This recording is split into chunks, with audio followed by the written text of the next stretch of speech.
Hello again, everybody. This is Joseph.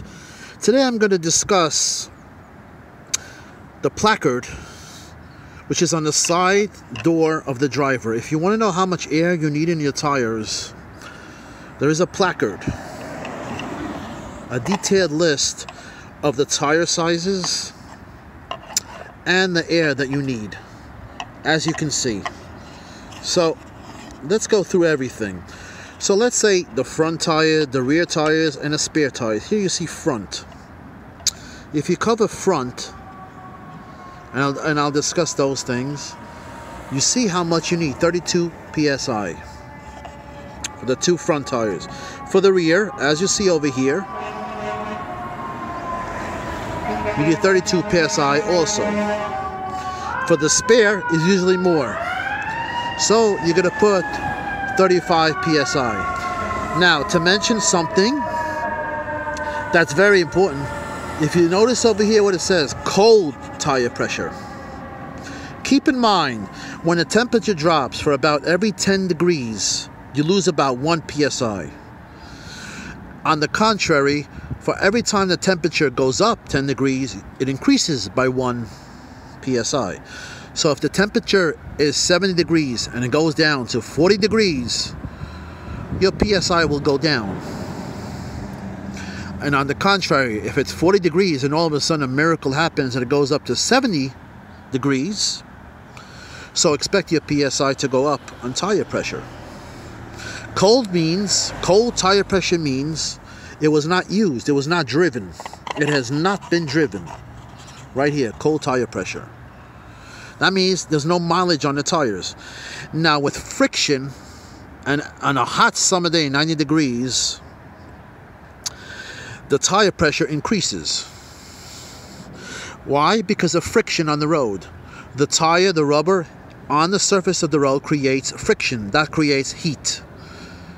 The PSI or the air pressure will go up. So, how much tire pressure should you put on a 90-degree day? We know you cannot overinflate.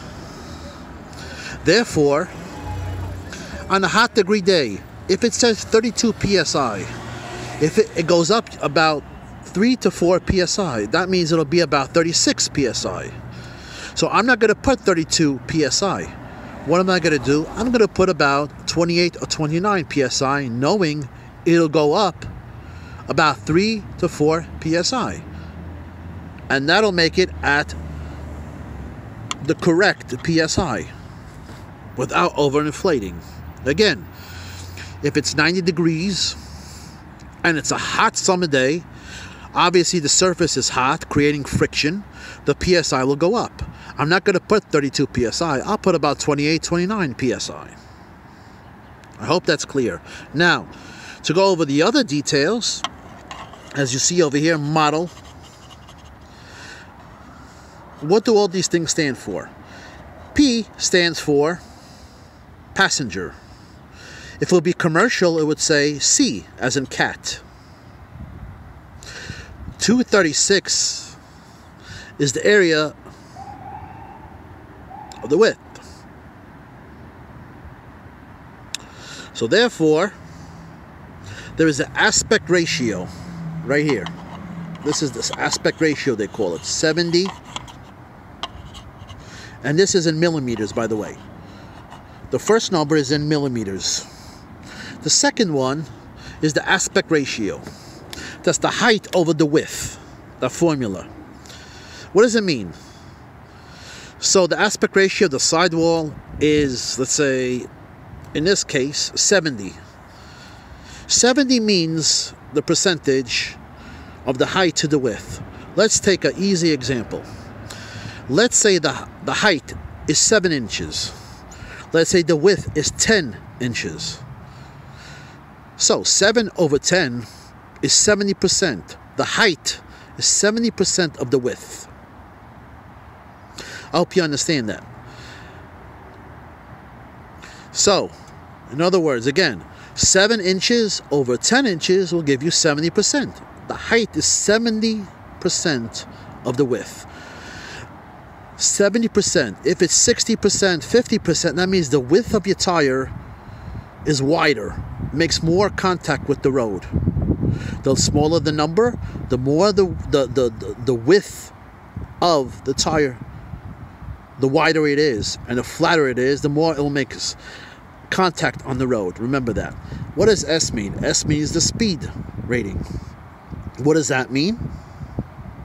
And 15 means the rim diameter. Rim 15 inches. What is important? Pay attention to the rim diameter and the aspect ratio and the speed rating. Why? S means, and I had a video on this, S means 119 miles per hour.